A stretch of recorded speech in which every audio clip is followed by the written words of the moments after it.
Muy buenos días, muy buenas tardes para nuestros suscriptores de nuestro canal YouTube.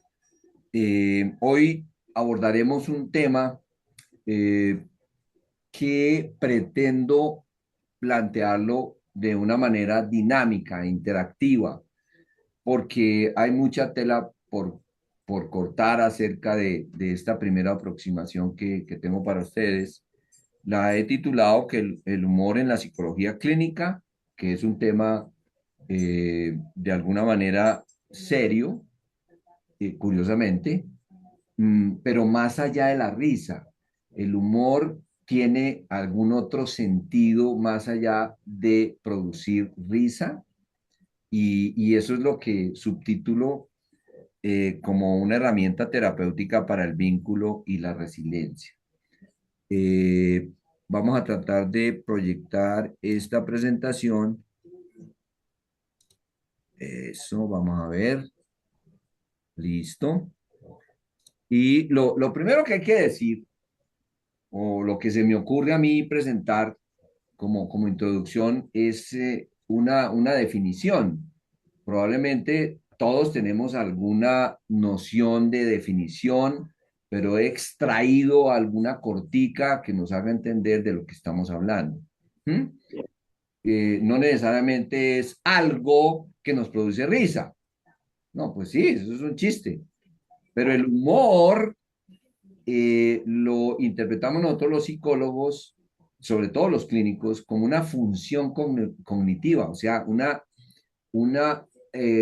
conjunto de operaciones en nuestro cerebro y probablemente en la parte tanto racional como emocional. O sea, se están interactuando las dos redes. Si podemos separar en redes racionales y emocionales. La construcción de un chiste amerita una operación racional y es elaborar una serie de frases con ciertos tonos, etcétera, etcétera, pero que tengan un sentido aparentemente contradictorio que produzca una emoción, llamémoslo así, y es la reacción que tenemos los seres humanos ante un chiste o ante un evento de humor.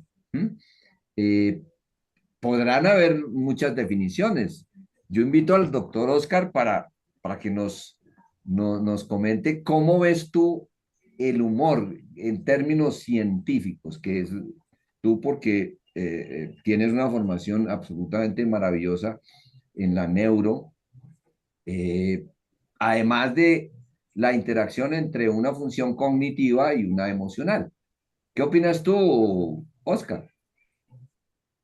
Bueno, yo he visto, seguramente ustedes también, en muchas ocasiones, muestras de humor que tienen como único fin el entretener y hacer reír al observador sin tocar ningún punto delicado, sin un segundo mensaje oculto. Este, muchos han tenido el propósito de hacernos reír y hacer que nos relajemos y pasemos un buen momento. Y en otras ocasiones he visto humoristas que han utilizado el humor para decir cosas que de otra manera no se podrían decir y que a veces son críticas bastante ácidas a las personas que están observando o al gobierno o al sistema de vida en el cual uno se encuentra involucrado.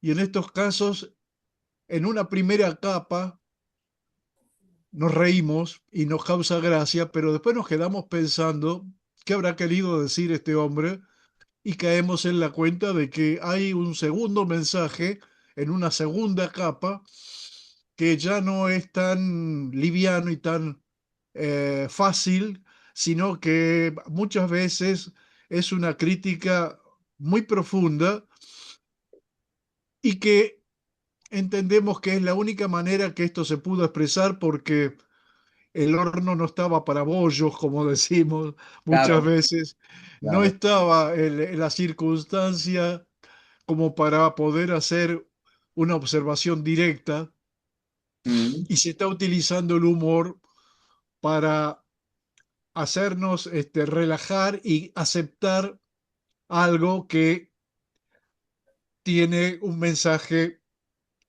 quizás subliminal, ujú, pero que es un mensaje de profunda crítica. Y en relación a esto, recuerdo, creo que yo ya se los mencioné en otras oportunidades, la famosa novela de Humberto Eco, El nombre de la rosa, que él en esa novela está mostrando este segundo tipo de humor, este humor que puede incidir sobre la manera en que pensamos el mundo en que vivimos, porque él en la película está representando a un monje que está investigando una serie de crímenes que se han dado en una abadía medieval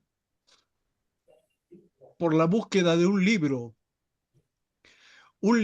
que había sido originalmente escrito por Aristóteles y que era un libro de comedias, un libro de humorístico si se quiere, mm, pero que el gobierno de aquel entonces, cuando estaba vivo Aristóteles, consideraba un libro peligroso porque ellos pensaban que de momento en que nos podemos reír del mundo en que vivimos, empezamos a perder el respeto a las autoridades y al perder el respeto a las autoridades se pone en peligro el sistema en el cual se vive, mm, porque detrás del chiste hay una crítica a las autoridades, una crítica al poder.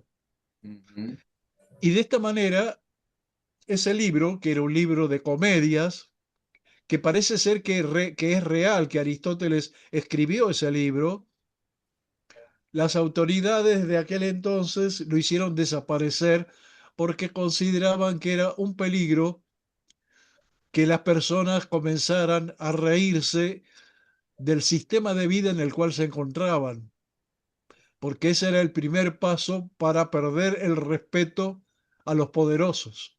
ujú. Eso me Y hace esa es lo que está expresado, el mensaje que está expresado en el libro. en la película El nombre de la rosa, donde el Ajá. protagonista principal, muy bien interpretado por Sean Connery, muestra lo que ocurre con esta situación. Así que el humor podría, de acuerdo a como yo lo veo, podría decirse que puede ser pasatista, o sea, algo para entretener sin mayor profundidad y para generarnos un relax, una sonrisa y toda esa avalancha de mediadores que se liberan cuando uno está contento y relajado, ¿no? Entre Ujú, ellos la dopamina, la oxitocina y otros. ujú, Ese es el humor pasatista. Y ujú, el otro humor, el humor que es a veces acompañado por sarcasmos y por segundos mensajes, es un humor que es una manera de expresar cosas que de otra manera no se pueden decir. Y el mm. mismo Freud, yo sé que ustedes no le tienen simpatía, pero el mismo Freud en su momento dedicó un capítulo de sus investigaciones al humor y ver qué es lo que a veces se esconde detrás del humor. De acuerdo. Ese es el comentario que yo puedo aportar. No, y eso me da pie a ir intentando ser reduccionista para poder comprender una definición y me das pie a lanzar una propuesta. El humor yo lo veo desde el punto de vista clínico como una herramienta para romper esquemas. Porque si tú te das cuenta, Oscar, o compañeros, ¿qué es lo que nos produce, no sé, la reacción natural a sonreír o a extrañarnos? Cuando nosotros venimos con un esquema, ya no me gusta la palabra, pero llamémoslo así, un esquema mental donde a través de un artifugio lingüístico, porque generalmente es lingüístico, encuentra uno que el paradigma que yo traía y que yo estaba convencido se encuentra en contradicción con ese artifugio lingüístico y me produce una reacción que generalmente es darse uno cuenta de lo ridículo de lo que yo estaba pensando, porque hay excepciones a la regla y me producen una sonrisa, y eso es lo que se quiere obtener del humor, introducir un mensaje eh, que nos haga ser conscientes de nuestras contradicciones y sobre todo de nuestros esquemas desadaptativos, que son desadaptativos, y ver las cosas de una manera diferente. Y la reacción emocional, junto con todo lo que tú nos estás explicando, pues nos deja pensando. Ese dejar pensando quiere decir lo que yo estaba pensando previamente, pues no es totalmente cierto y vale la pena cuestionarlo. Y eso aplica en todos los órdenes. Desde el punto de vista terapéutico, lo que tú mencionas de Freud, pues sí, eso tiene una historia.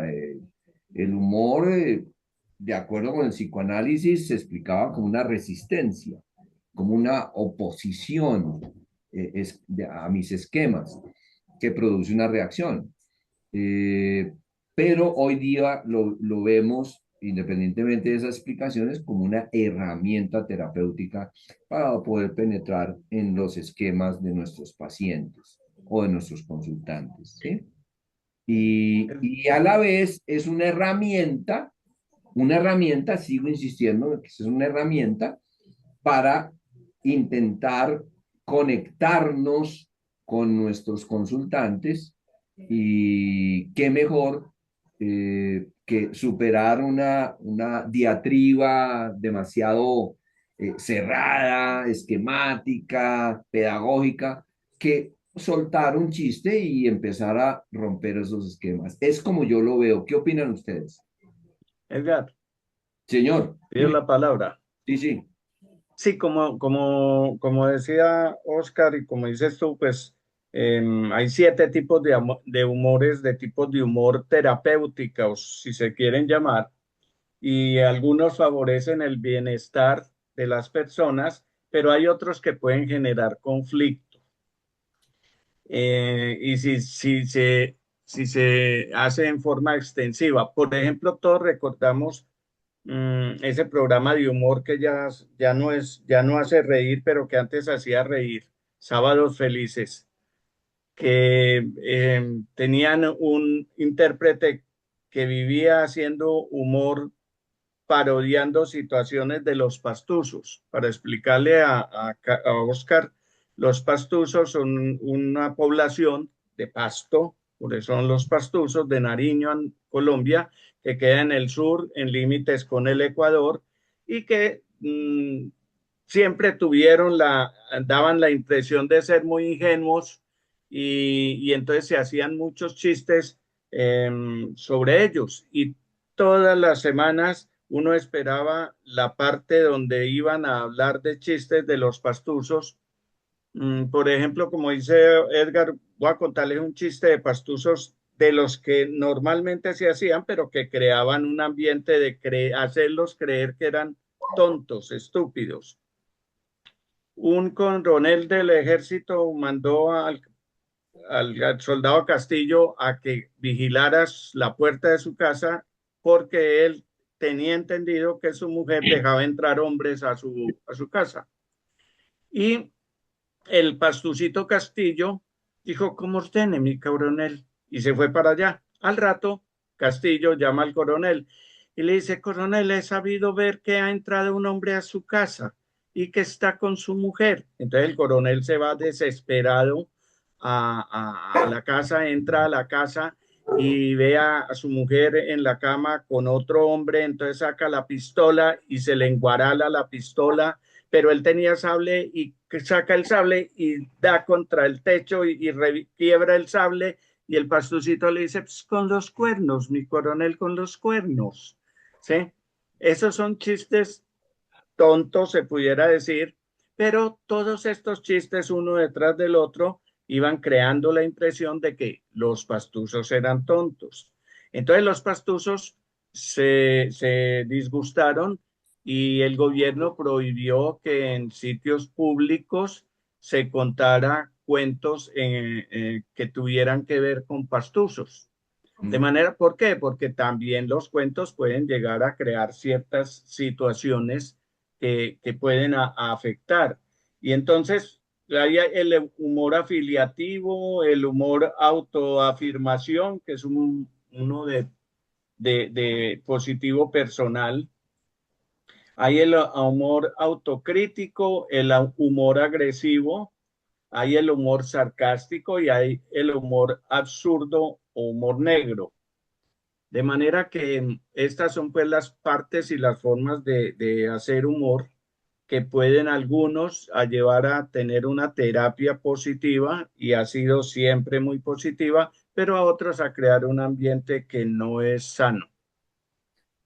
Yo voy a reforzar esas anotaciones que tú nos mencionas, Álvaro. Cuando yo tengo un paciente enfrente cuan- que tiene serios problemas de toma de decisiones, ejemplo, ¿sí? Le cuesta trabajo tomar decisiones.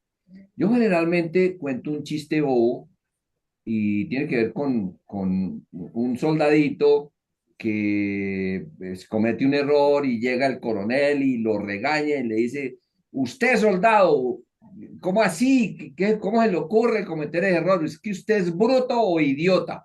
Y el pobre soldado dice, ambas cosas, mi coronel. ¿Sí? Es un chiste bobo, pero que rompe un esquema y vuelve natural una situación que penetra en las vivencias de mi paciente que tengo enfrente. El paciente dice, hombre, curioso que el soldadito es muy chistoso que no toma posiciones y prefiere darse el lapo pues reconocer algo que tampoco se justifica. ¿Mm? Y por ahí se cuela uno a través de esa de herramienta del humor en hacerle ver al paciente que tiene una dificultad en toma de decisiones. Es simplemente un ejemplo. Es el uso de una herramienta, ¿sí? Cuando ustedes usan esa herramienta y la aprenden a usar en frente de un consultante, llámese una persona, una familia, la pareja, el hijo o un grupo de personas, en la parte organizacional, eh, se logran eh, varias cosas. Primero, se alivia una tensión en el ambiente, ¿sí? Sobre todo cuando a nosotros nos consultan cosas difíciles de las vivencias de las personas, esas cosas son importantes para esa persona que la está vivenciando, a pesar de que nosotros podemos intentar prejuzgar que es una simple tontería. Eso nos hace poner al nivel de nuestro consultante y nos hace conectarnos con él y eliminar el prejuzgamiento. Entonces son temas, como yo lo menciono, temas tabú, temas incómodos o dolorosos que se reduce la tensión al compartirlos, abrir una puerta para encontrar esos verdaderos factores que que están perjudicando o molestando a nuestro consultante. Y gradualmente podemos llegar a hacerle ver a nuestro consultante una perspectiva, una forma de ver, una forma de observar su propia problemática, pero sin ese autocastigo que está sucediendo al interior de esa persona, que es un círculo vicioso. Entre más se autocastigue, más se sume en el dolor y en el sufrimiento. Ya logramos ponerlo en un plano a esa persona donde sí es una amenaza todavía, pero es menos amenazante, es menos intimidante. Eso, eso lo hemos experimentado los que hacemos clínica y utilizamos el humor como una herramienta. Y simultáneamente estamos o intentando conectar cada vez más con nuestro consultante, que eso es fundamental en una, digamos, en una dinámica terapéutica. ¿Mm? Aquí es donde entra, digamos, el elemento un poquito científico. Eh, Igual ya sabemos por ciencia que cuando suceden eventos de respuestas al humor, a un chiste o algo que nos hace sonreír o nos hace reaccionar de esa manera, se producen bombas, llamémoslo así, bombas hormonales o de neurotransmisores. Ahí pongo algunos ejemplos que lo que se consiguen al final o se consigue al final a través de ese disparo hormonal y de neurotransmisores es que el famoso cortisol, que generalmente si pudiéramos medirlo en un consultante está súper alto, se logran disminuir digamos, esos componentes de cortisol que son los que le dan la puerta al famoso estrés, a la ansiedad y un etcétera muy grande, angustia, etcétera, etcétera, pánico. Mm, Cuando ustedes van abordando con cierto tacto o cierta, vamos a decir, cuidado terapéutico, el humor con un consultante, la solución de sus problemas se ve como algo más probable comparado a una primera sesión donde el consultante dice, no, es que aquí yo vengo como última instancia porque no veo soluciones, no veo soluciones. Al relajarse, al estar más calmado la persona y en esa conexión, surge una nitidez mayor en su procesamiento cognitivo que le ayuda a, junto con esa emoción del humor, de la risa, de la relajación, llegar a conclusiones un poco más cercanas a una solución. Se da cuenta que su problema sí tiene solución. Que eso es muy importante para lograr pues, avances terapéuticos. Si el paciente no ve eso todavía, tenemos que seguir insistiendo hasta cuando lo vea, porque si no, es inútil cualquier esfuerzo que hagamos, ¿no? Mm, y ahí vamos a encontrar de todo, hasta emociones leves, hasta emociones graves.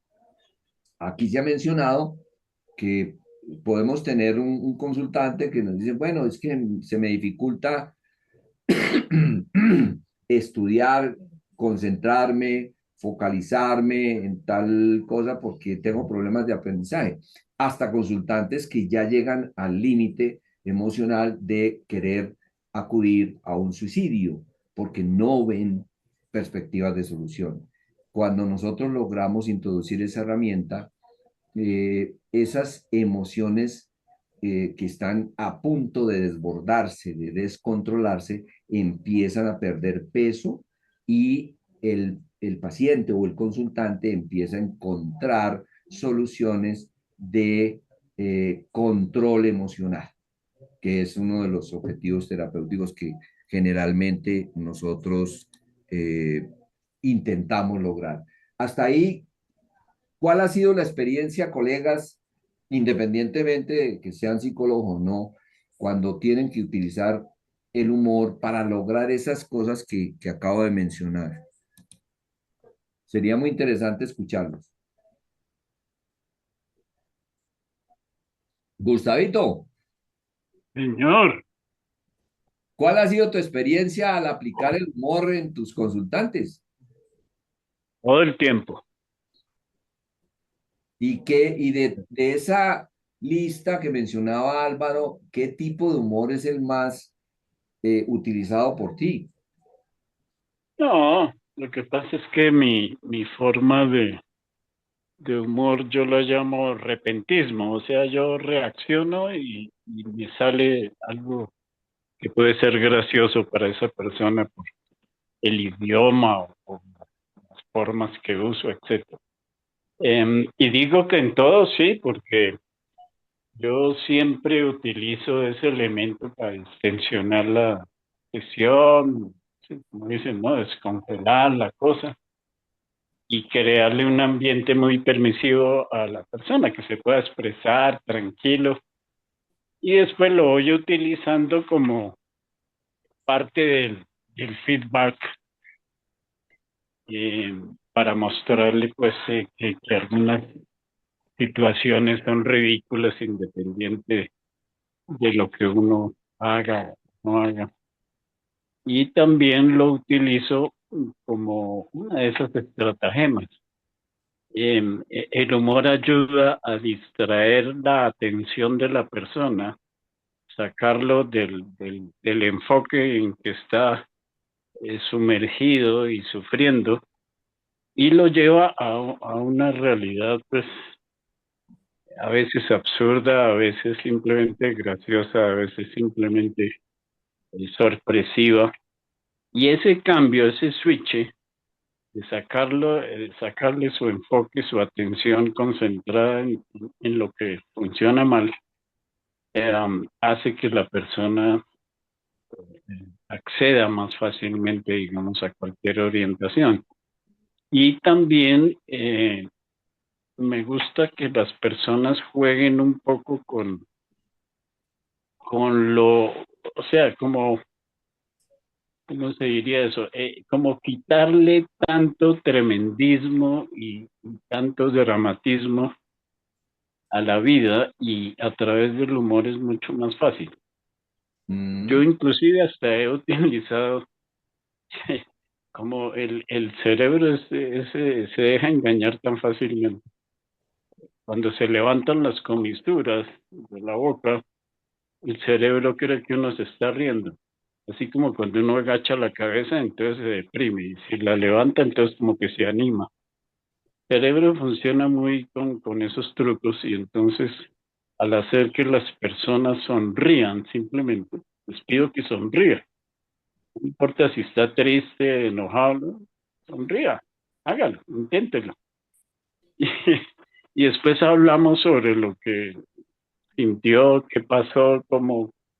Y en la mayoría de los casos, la persona se mete en el tema, cuando se meten en el tema, son, están bien trabajando el asunto y terminan viendo que efectivamente uno tiende a exagerar la gravedad de muchas cosas y, y eso les ayuda. Y una última forma que utilizo es, les pido que escriban o que me relaten de forma humorística alguna situación que trajeron en algún momento a la consulta y que traten de plantearla desde un punto de vista de humor.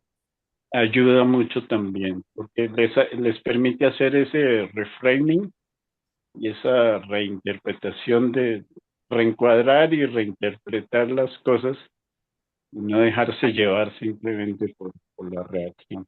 Esas son mis experiencias. Gracias, Gustavito. Una de las cosas Ah, más un difíciles, detalle final. dime, Eh, eh, eh, no funciona, el humor no funciona igual con todo el mundo y ni tampoco en todos los momentos. Quiero decir en el sentido de que a veces las personas tienen que terminar sus discursos y sumergirse en la cosa y luego salir y mirarla, no sé qué, muy seriamente, pero en general es una ayuda invaluable. y me abres el tema que quería botárselo en este momento como una pregunta a Álvaro. Una de las cosas más difíciles de utilizar la herramienta del humor en términos terapéuticos es cuando uno tiene enfrente grupos de personas, llámese una organización, llámese una familia, llámese cualquier grupo de más de uno. ¿Mm? Uf, Y en la sí. experiencia que ha tenido, no solamente Gustavito, que es organizacional, sino Álvaro, abordando temas tan rudos como la seguridad y abordándolos con poblaciones que no necesariamente son homogéneas, sino tremendamente heterogéneas en términos de niveles de socioeconómicos, educativos, etcétera. Eh, ¿Cuáles han sido las experiencias tanto positivas como negativas al utilizar la herramienta del humor en esos grupos, Álvaro? Que eso es muy complicado estandarizar esa línea de acción en esas funciones que pretende el humor. Sería muy interesante que nos compartieras eso. A ver, yo estoy de acuerdo con Gustavo en que hay que romper el hielo y hay muchas formas de romper el hielo. Yo dicté en mi vida muchas conferencias, muchísimas, y normalmente las preparaba y preparaba siempre, siempre tenía cosas de humor, pero las utilizaba de acuerdo a cómo veía a las personas En ese y de momento. acuerdo al tipo de persona que fueran. Yo la verdad es que siempre trataba de que fueran grupos homogéneos o conductores o jefes de seguridad o vigilantes o todos que tuvieran que ver con la seguridad, pero dentro de su medio. Entonces, dentro del medio de cada cual hay muchos chistes que rompen el hielo o que ayudan a que salgan de ese adormecimiento que tiene muchas veces cuando uno está dictando una charla que ve que se está perdiendo y que la gente como que se está yendo para otros lados.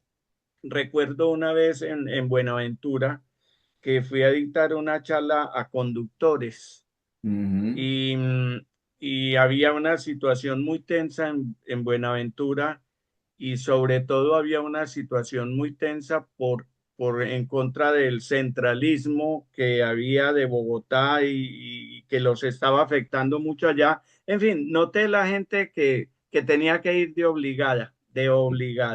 Sí. Y trataba uno de traerlos al tema y no estaban en el tema. Entonces paré la charla y les dije, mire,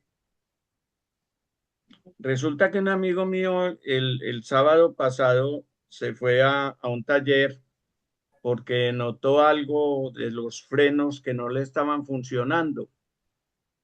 Y, y él le había salido ese viernes y se había pegado una rasca tenaz y estaba en Guayabao. Entonces se sentó a esperar que el mecánico hiciera la revisión y de pronto llega el mecánico y le dice, señor, mire, ¿quiere que le baje las zapatas?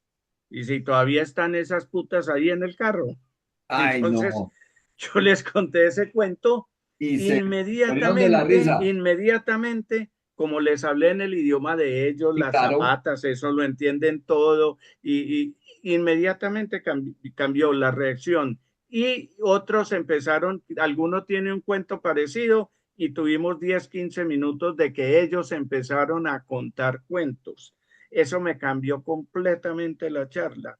Ya después, cuando dijimos, bueno, ya paremos lo de los cuentos y sigamos con la charla, Pero, el auditorio estaba completamente diferente, claro. todo por un cuento, de manera que los cuentos son fundamentales para ablandar un grupo de personas, pero hay que saber qué cuento. Si yo no le cuento un cuento que tenga que ver con mecánica y le cuento otro cuento, puede que no tenga los mismos efectos. Entonces, si uno le va a hablar a un grupo de personas o a una familia y ya analizó cómo es la familia y quiere meterle un cuento, pues hay que prepararlos. En eso estoy un poco en desacuerdo en que uno lo que se le salga. No, yo creo que hay que preparar de acuerdo a con quién se va a enfrentar y cómo va a ser la dinámica para que todos se pongan como de acuerdo en algo, así sean solo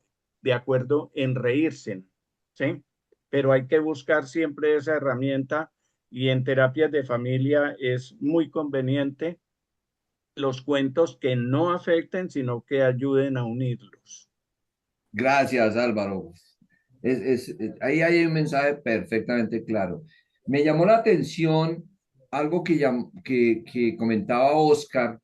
Me hago la idea de que Oscar le ha tocado lidiar con personas, pacientes, consultantes y además con un entorno muy acartonado, si me permites la palabra, muy ortodoxo, muy serio, hasta cierto punto muy psicorrígido, que son, digamos, conferencias o charlas o lo que sea con colegas que toman las cosas muy serio.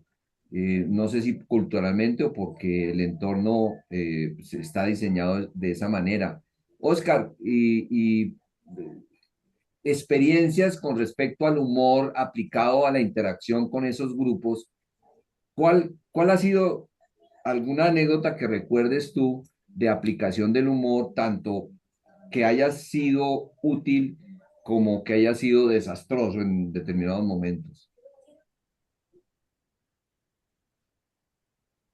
A mí me ha pasado que en una ocasión un paciente en medio de la consulta me miró a los ojos y me dice, doctor, disculpe lo que le voy a decir, pero ¿por qué está usted tan serio durante la consulta?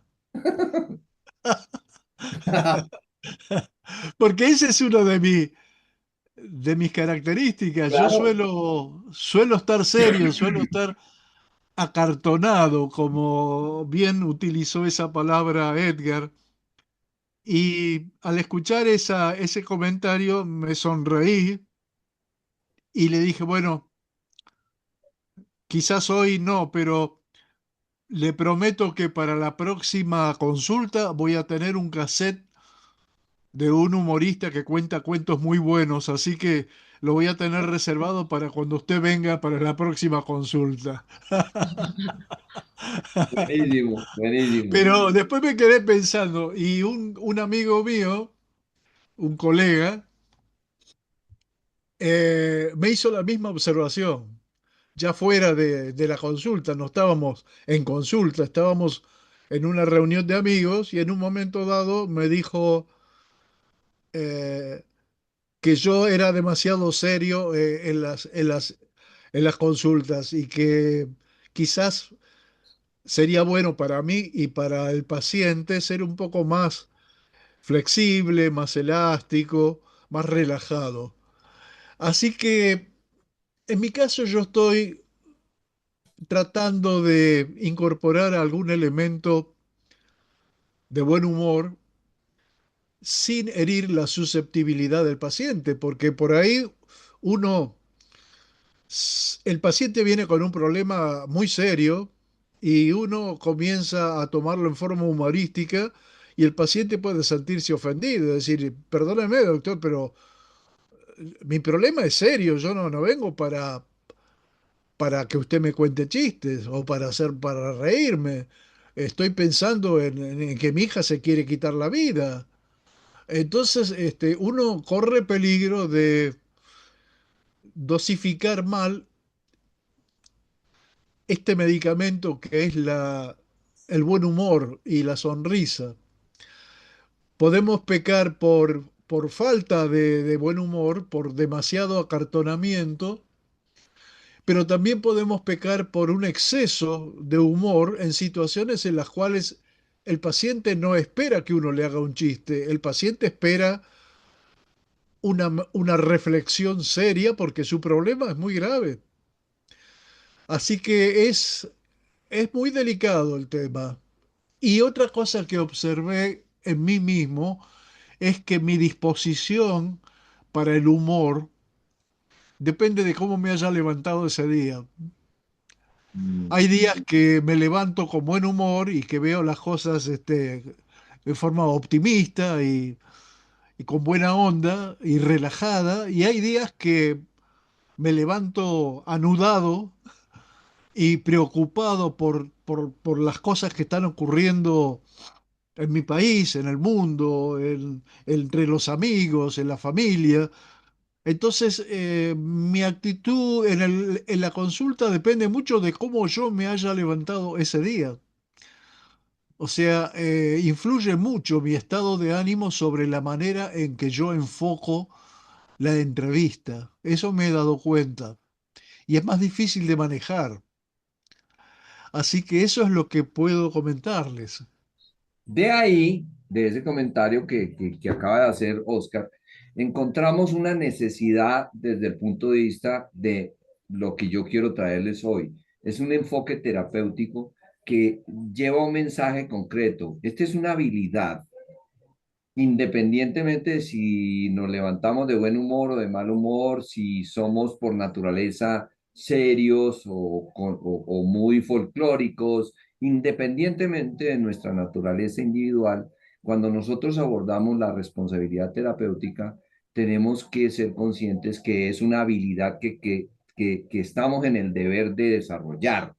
Es una habilidad como cualquier habilidad que nosotros vayamos a necesitar adquirir, porque presta muchas funciones, como lo veíamos anteriormente, y que ha resultado eficaz.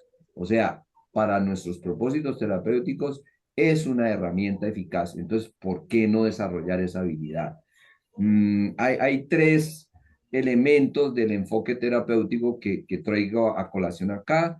Ya vimos que reduce lo que nosotros llamaríamos el absurdo, la contradicción, la estupidez, que muchas veces nos hace conscientes de de lo siguiente, de que tenemos primero que demostrarnos en un ambiente terapéutico, y digo en conjunto, demostrarnos que tanto el terapeuta como el consultante somos sujetos de en algún momento aceptarnos como hermosos e imperfectos seres humanos. ¿Sí? Cuando uno logra eso, y una herramienta es el humor, empieza a tener sentido lo que vayamos a hacer posteriormente para ayudar a nuestro consultante. Mm, y sigo insistiendo, es una herramienta, un tool que exige aprender a usarla. Yo puedo tener un martillo, pero si no sé cómo usarlo, pues yo termino rompiendo la pared, ¿sí? Mm, y hay ciertas interacciones donde el humor sirve para romper esos esquemas desadaptativos que generalmente observamos no solamente en los individuos, sino en los grupos, en este caso familias, entornos laborales o diferentes grupos de interés en nuestra misión terapéutica.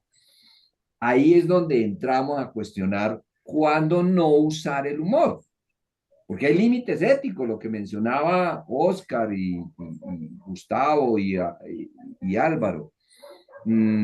¿Hasta qué punto, si nosotros estamos dotados de un excelente sistema lingüístico de sarcasmo, ironía, lo podemos utilizar sin distingos de nuestro consultante objetivo?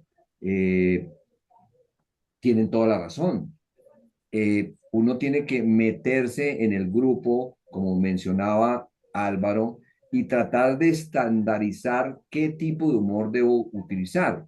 Probablemente en el ejemplo que Álvaro lo logró y logró descender al nivel que podía penetrar con un chiste, con una señal de humor y logró la conexión.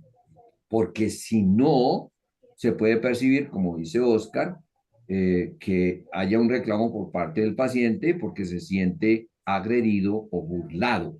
Eso podemos llegar a tenerlo. Entonces hay que tener mucho cuidado y desarrollar ciertos criterios de aplicación. Por ejemplo, ¿a quién se le ocurre echar un chiste de la nena Jiménez en pleno funeral?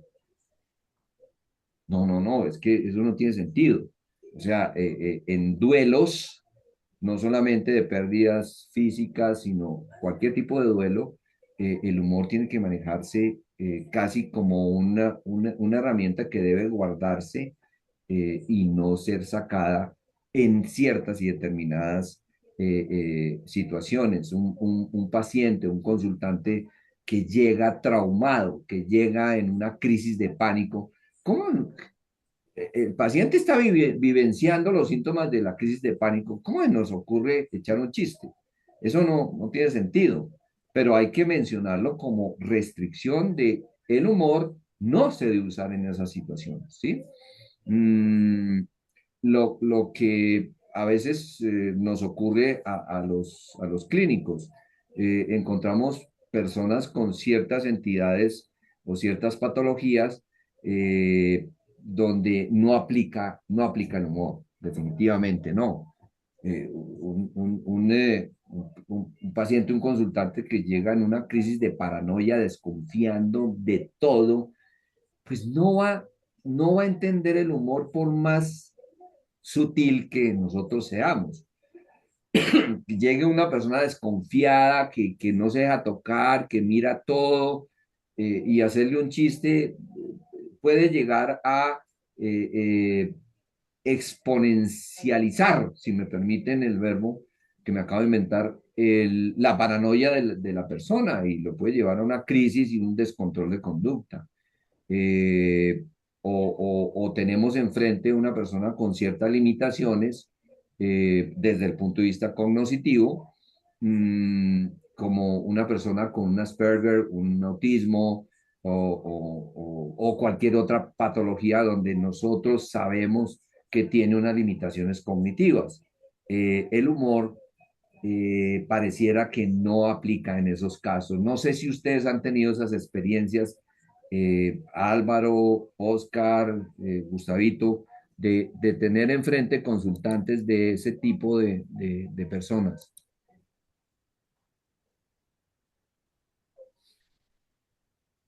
Sí, yo Edgar, tuve ah, una dale, Gustavo. chica esquizofrénica, ah, pues ya medicada y todo eso. Sí, y sí, claro, una persona de esas que tiene delirios y alucinaciones y tendencias autodestructivas y agresivas, es imposible, ¿no? El humor no funciona. Ahí tiene uno que manejar todo eso con pincitas porque es muy complicado. Definitivamente. Yo tengo una anécdota, Edgar, interesante al respecto. Cuando tenía más o menos 18, 19 años, que pertenecía a la congregación mariana, ahí tenía grandes amigos, entre ellos Fabio Valencia Cosio era un compañero y amigo. Y terminamos el bachillerato y cualquier día Fabio me llamó y me dijo, Álvaro, es que soy profesor del colegio tal de niñas y tengo que dictarles una conferencia a las de quinto y sexto, pues decía, las de décimo y once de ahora, y yo quisiera que me acompañaras porque es que la conferencia es muy larga y yo no tengo espacio y quisiera que les dictaras algo sobre presupuesto familiar y consumo y, en fin, economía básica. Mm, Entonces, preparé la conferencia muy bien y dije, ¿yo qué le voy a hablar de economía a unas niñas de quinto y sexto de bachillerato, si no entienden nada, entonces voy a tratar de hacer una cosa cómica, graciosa, que si no entienden, por lo menos se rían. Sí, y entonces Fabio, yo era el segundo, Fabio habló de la importancia de meter la pata y que metiendo la pata se pueden lograr muchas cosas, se pueden conocer muchas cosas. En fin, él se metió en una vaina ahí que yo creo que no le entendieron nada. Y al final una niña, él dijo, ¿cómo les pareció la conferencia? Y una niña de paró y dijo, usted metió la pata. Sí, entonces me tocaba ya después a mí.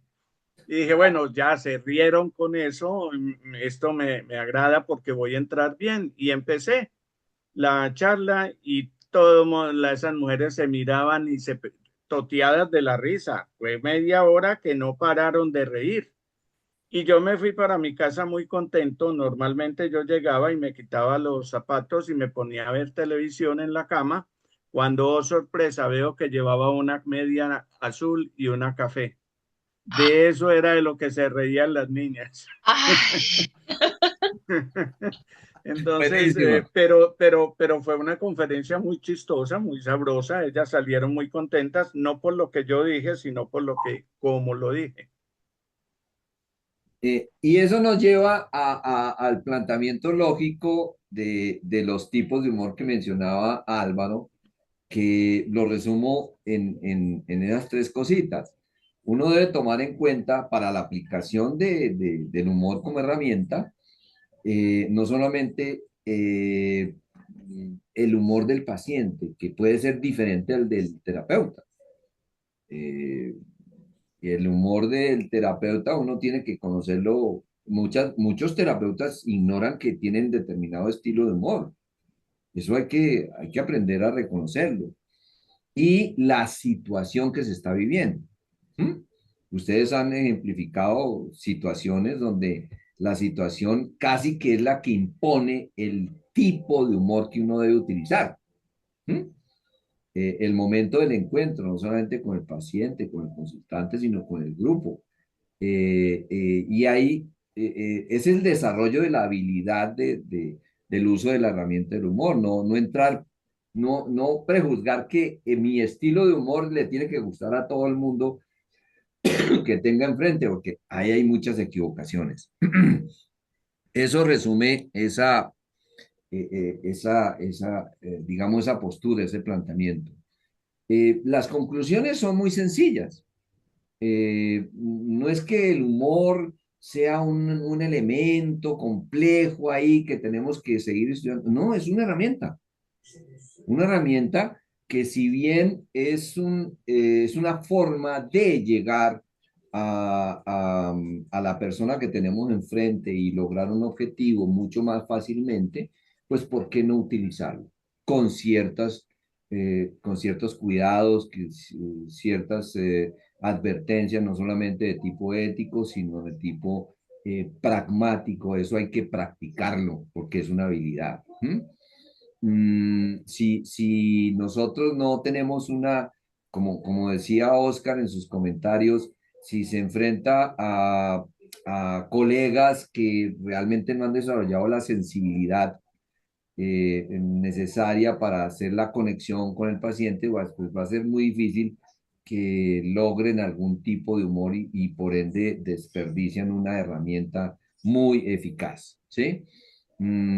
Pero cuando nosotros la desarrollamos, como tenemos el deber de desarrollar esa habilidad, es un elemento supremamente eficaz para generar salud mental, que al final es lo que nosotros tenemos que proponernos y generarle expectativas reales independientemente de lo grave que nos estén consultando o la gravedad que nos presenta el paciente que tenemos enfrente.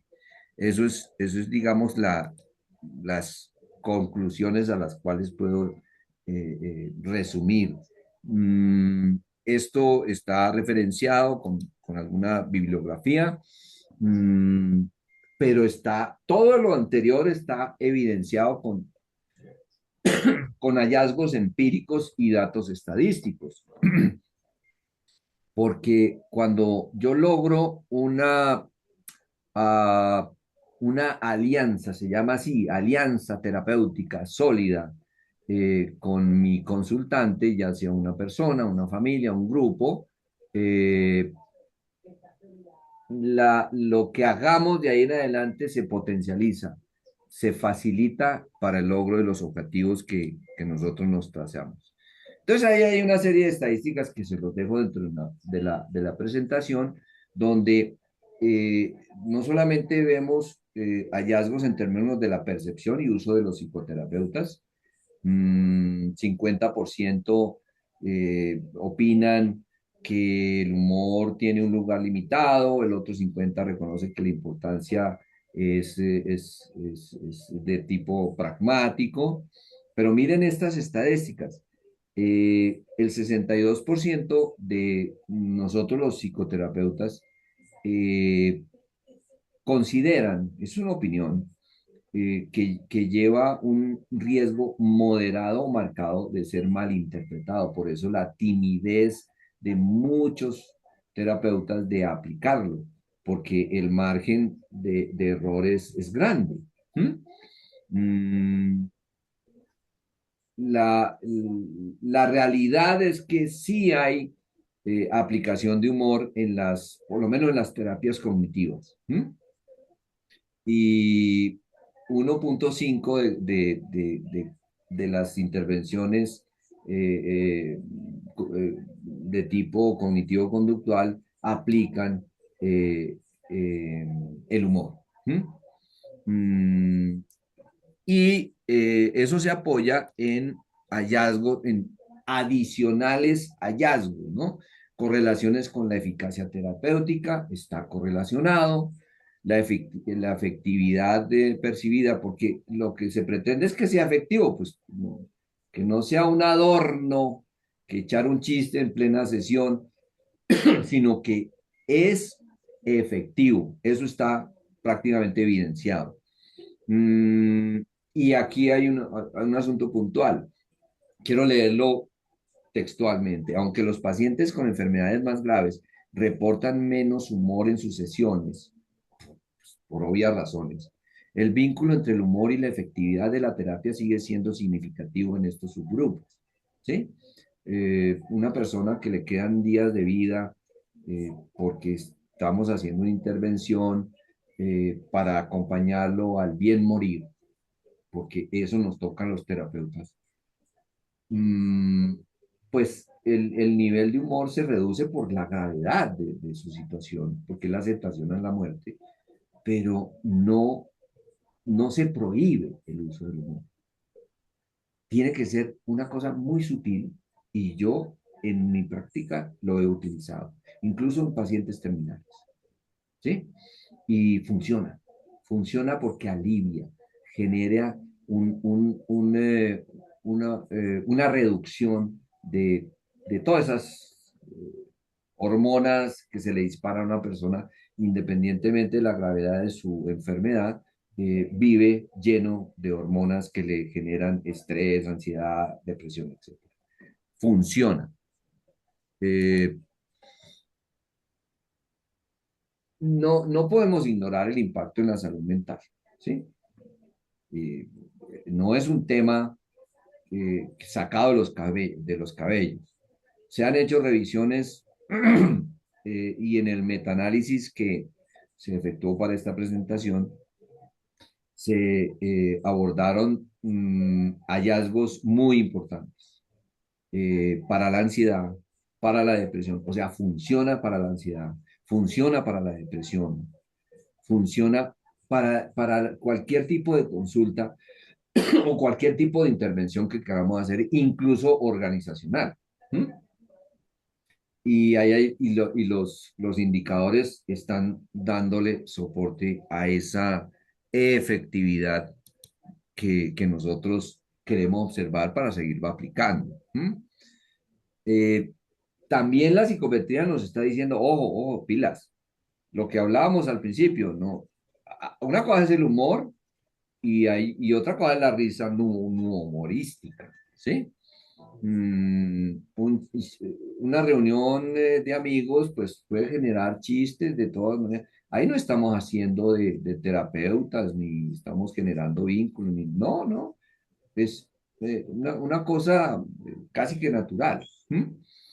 Pero cuando abordamos ya el humor como una herramienta terapéutica, ahí sí nos alejamos de la risa no humorística, que eso es otra cosa, ¿no? Mm, aquí hay cosas muy interesantes. Eh, hay algunos efectos, ¿m? Eh, que no son buenas prácticas. Y la psicometría, los análisis estadísticos nos lo dicen, como echarle mano a estilos de humor que se inventan las redes, que es el yoga de la risa, una cantidad de cosas invertebradas que no funcionan. Yo no sabía que existía una vaina que llamaba yoga de la risa. No funciona. Eso no tiene evidencia científica de que funcione. Entonces, ¿para qué lo usamos? Entonces hay que tener cuidado de ese tipo de práctica. Ahí les Eso da dejo, risa. señor, Que eso da risa. eso da risa. Esa misma contradicción de seguir usando algo que no funciona, eso es un chiste, pero es una realidad al mismo tiempo, que hay muchos que se entrenan en el yoga de la risa. Eso no funciona para nada. ¿Sí? Ahí tengo, si están inquietos Genial. por la fundamentación estadística, la evidencia, ahí tienen un cuadro resumen que pueden consultar en cualquier momento para animarse a entrenarse en esa habilidad. Dentro del enfoque clínico, entonces, podemos llegar a conclusiones muy concretas. Si funciona, eh, el humor humaniza dentro de un proceso y se evidencia mejora en términos de medición del bienestar de la persona, independientemente del problema central. ¿Mm? Que sí hay que generar sensibilidad clínica, llamémoslo así, sensibilidad clínica, eh, para terapeutas que no están dotados de esa sensibilidad natural, pues vamos a tener que entrenarnos en alcanzar algunos niveles mínimos de sensibilidad para que luzca el humor de forma lo más espontánea posible, no acartonada. Voy a echar un chiste, pero no, ni me río yo, eso no suena a chiste, ¿sí? Mm, y eh, casi que un comentario en términos de conclusiones es que el humor bien aplicado, el humor aplicado en la clínica, podríamos mencionarlo como que es la medicina basada en evidencia de la práctica y de la aplicación del humor, porque el vínculo se refuerza y permite que nuestro consultante mm, ponga en el lugar que corresponde el portafolio de recursos que necesitamos que él aplique a sí mismo para alcanzar o potencializar el objetivo terapéutico de su bienestar. ¿Mm? Eh, son recomendaciones generales, pero lucen específicas, porque hay riesgos, ¿no? Clínicos. Lo primero que tenemos que tomar en cuenta es, debo establecer una alianza terapéutica antes de usar el humor. No cometer el error de voy a empezar a ser muy cómico ante un paciente que recién lo conozco y me ha saludado. No. Yo tengo que hacer una alianza para darme el lujo de empezar a utilizar mi humor. ¿Sí? Eh, de acuerdo con, no me gusta la palabra, pero de acuerdo con el diagnóstico, yo tengo que discriminar si hay psicopatologías que permiten el uso del humor u otras que definitivamente no lo permiten. ¿Mm? Mm, si yo soy el que siempre, como terapeuta, echa el chiste y genera el humor y veo que la otra persona como que no, no, está frenada, eso hay que revisarlo porque eso llamaríamos humor de una sola vía. Pero el humor, para que sea humor terapéutico, tiene que ser de dos vías. Vamos a tener que escuchar a nuestro consultante o paciente casi que sonriendo o generando una conducta de respuesta al chiste o al humor que nosotros estamos prestando. Cuando nos demos cuenta que no es de dos vías, sino de una sola vía, mm, cambiemos la técnica, porque eso no va a funcionar. ¿Entendido? Mm, siempre uno tiene que estar observándose. ¿Mm? Permanentemente, lo que mencionaba Álvaro, yo, eh, independientemente de la charla que hizo el primer conferencista, donde realmente no se consiguió el objetivo, yo pues, tengo un reto, yo cómo me veo enfrentado a un grupo de adolescentes, ¿cómo le hago? Yo. Es una autoobservación de si yo tengo la capacidad de vencer ese obstáculo. Mm, cuando yo me dé cuenta que cierto chiste o cierto comentario humorístico no cayó bien, tengo que validar esa sensación. Hombre, niñas, cierto que estuvo muy malo el chiste que eché, no, no, no, yo soy muy malo para echar chistes.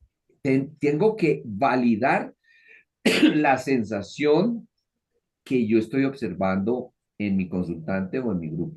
¿Mm? O en otras palabras, tengo que autoinvalidarme yo, porque si no, entonces eso es una espiral. ¿Mm? Eh, hay unas cosas muy prácticas. No interrumpas un momento de catarsis, de una revelación emocional profunda con un chiste. Doctor, es que no le he contado que yo acabo de robar un banco. Si uno se le ocurre echar un chiste ahí, hombre, ¿y cuánto te llevaste? ¿Por qué no compartimos? Estupideces de esas, no le doy la importancia que merece la revelación que estoy encontrando, ¿sí? Es un túnel de donde yo puedo estar sumiendo al paciente y va a ser muy difícil sacarlo de ahí. Hay momentos donde lo que nosotros llamamos el timing, el juego del tiempo y la circunstancia van a ser muy importantes. Por eso es que es una habilidad que tenemos que tener. Y para finalizar, yo quería regalarles esta frase que para la grabación la quiero leer. El humor en terapia es como un bisturí en cirugía, con el respeto que me merece el doctor Oscar. En manos expertas, sana. En manos descuidadas, lastima. Úsalo con precisión clínica y calidez humana. Y eso prácticamente termina nuestra presentación de hoy y me agradaría recibir retroalimentación de que complemente esta primera aproximación al humor desde el punto de vista terapéutico. A Álvaro, ver, adelante. yo tengo una reflexión con respecto a la preparación, llamémoslo, del paciente o de las personas que van a estar en terapia.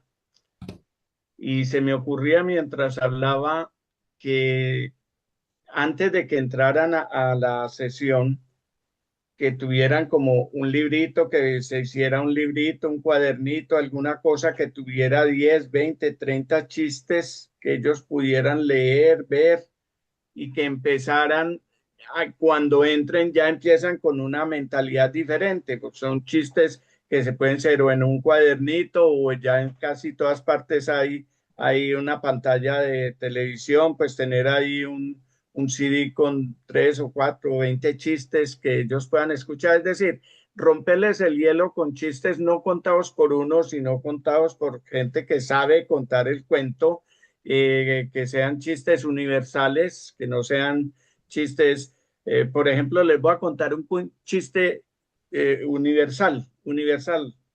Sherlock Holmes y el doctor Watson se fueron a acampar, montaron su tienda bajo las estrellas y se fueron a dormir. En mitad de la noche, el doctor Holmes, Sherlock Holmes le dice al doctor, mira para arriba y ¿qué ves? Y el doctor dijo, no, pues veo un poco de estrellas y de un firmamento lleno de estrellas. ¿Y qué opinas? Dijo, no, pues que si hay tantas estrellas y tantas cosas, pueden haber mundos, así como es la Tierra. Y o sea, que nosotros no somos los únicos que vivimos aquí, deben haber mundos allá con habitantes, habitados,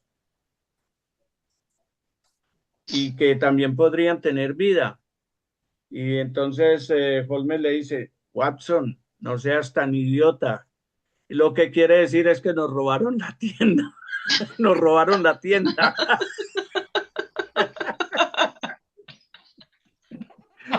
Buenísimo. Entonces fíjate que es un cuento que lo lleva uno como si, y qué pendejada van a decir, qué pendejada van a decir, y salen con una cosa de esas. Cualquiera se va a reír con una cosa de estas escrita o vista o alguna cosa, en ese momento ya entra en una disposición diferente, Muy interesante completamente eso diferente. como técnica. Sí, sí, sí, sí, sí. Encontrar un portafolio de lo que yo llamaría humor neutro, neutro, Exactamente. que no Tiene que va para ser ningún así. lado. Sí, Y que vaya como bajando los niveles de cortisol incluso al paciente que está en la sala de espera. Oiga, buenísimo. sí. Bueno, segunda cosa, pues no, me gustó mucho lo del clavo tuyo y lo del martillo, que es una herramienta que mucha gente no sabe cómo utilizarla. Pues yo tengo un método fabuloso para no dañar con el martillo la pared. Coge el clavo entre los dos dedos y martilla. Tenga la plena injuria que si falla no daña la pared. No, Bueno, como decía Garrick, por favor, cámbieme la receta. No, no, no, no. eso es importantísimo que hablaste de Garrit, porque realmente los médicos mandaban a la gente cuando estaba muy estresada, sí, los mandaban a que fueran a ver a Garrit. Usted sale desestresado y usted se le olvida, por lo menos por esas 2 horas que va a estar ahí, se le olvida todos sus problemas. Quiere decir que desde hace muchísimos años la terapia para problemas de estrés y todo esto ha sido la No, risa.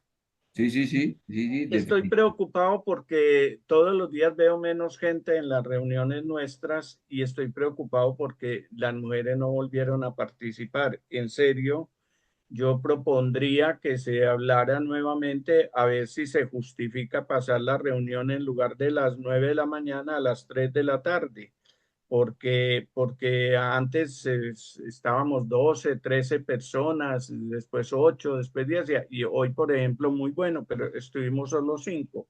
Y normalmente siempre hay los 5 somos básicos, ¿sí? Ok, para no salirnos del tema, yo voy a agarrar esa observación y la vamos a trabajar. Eh, Bueno, eso era todo. gracias, Álvaro. Gustavo, Oscar, ¿algún comentario final? Porque estamos todavía grabando lo del tema del humor. No, señor, creo que Está todo dicho. Bueno, perfecto. Oscar, ¿todo bien? Bueno, ok. Hola, ¿me escuchan ahora? Sí, sí, sí, sí, Sí, Oscar. Sí, yo les quería comentar que cuando era estudiante, antes de entrar en en el ciclo clínico de los 3 últimos años, eh, he tenido diversos trabajos para ayudarme con con mis gastos y uno de los trabajos que tuve es ser vendedor. Y he vendido cursos de inglés, he vendido enciclopedias, he vendido terrenos y en la época en que yo era estudiante nos daban cursos de ventas. Antes de largarnos a la calle, nos daban cursos de ventas. Y en esos cursos de ventas, ya sea que uno vendiera cursos de inglés o enciclopedias o terrenos, nos recalcaban que el primer paso para una buena venta es vender nuestra personalidad, vendernos a nosotros mismos y que el uso del humor bien calibrado, sin burlarnos de nuestro interlocutor, era una buena forma de romper ese hielo y vender antes que el producto, vender nuestra forma de ser y nuestra personalidad. Y que si lográbamos eso, a esa persona luego le podíamos vender un auto o una enciclopedia o un curso de inglés, lo que sea. Pero el paso inicial era ese, romper el hielo vendiendo nuestra propia personalidad. Y yo creo que eso se aplica a toda interacción humana, no solamente dentro de un consultorio entre un médico y un paciente, un psicólogo y un paciente, sino en toda interacción humana. Cuando conocemos a una persona y nos vemos con esta persona por primera vez, una buena medida es tener presente que lo primero que deberíamos hacer, si esa persona nos interesa, es tratar de venderle nuestra persona, nuestra forma de ser y dentro de lo posible utilizar esta herramienta de humorismo que tanto hemos analizado hoy. Definitivamente. Y ustedes recuerdan, yo quiero complementar esa última intervención de Oscar para reforzar lo que nos acaba de mencionar. ¿Recuerdan la retroalimentación que yo les di del proceso de un fóbico social que tuve aquí en CETEM, que en 2 días salió sin fobia social? Mm, una de las cosas como técnica que se utilizó fue bajar a este hombre eh, para recrear. Un fóbico social le tiene miedo a interactuar con cualquier ser humano. Así de grave es la vaina, ¿sí? ¿Sí? Llámese mamá, papá, hermano, cualquier ser humano. Entonces lo sometí a una exposición en compañía mía, lo bajé al pueblo y yo me recorrí como 5 tiendas comprando una cosa, comprando la otra y en cada interacción que yo hacía, le estaba modelando la forma de utilizar cierto grado de humor con la población. Yo llegaba saludando de manera natural, espontánea, y tenía una retroalimentación positiva generalmente y nos atendían muy bien. Eso mismo lo reportó el paciente en sus conclusiones finales, que no entendía cómo podía yo tener pues esa acogida en toda la población que yo iba interactuando y él aprendió que sacando algo que él tenía escondido, que era ciertas habilidades sociales, podía recibir esa retroalimentación, el reconocimiento y la aceptación de ese entorno. Y la metodología que él fue aplicando le fue reduciendo significativamente esa fobia social. Hoy día socializa a la perfección. ¿Mm? Eso que dice Oscar, que es mostrarse uno como un modelo. no como un ejemplo, sino como un modelo desde el punto de vista terapéutico, aplica, funciona y es eficaz.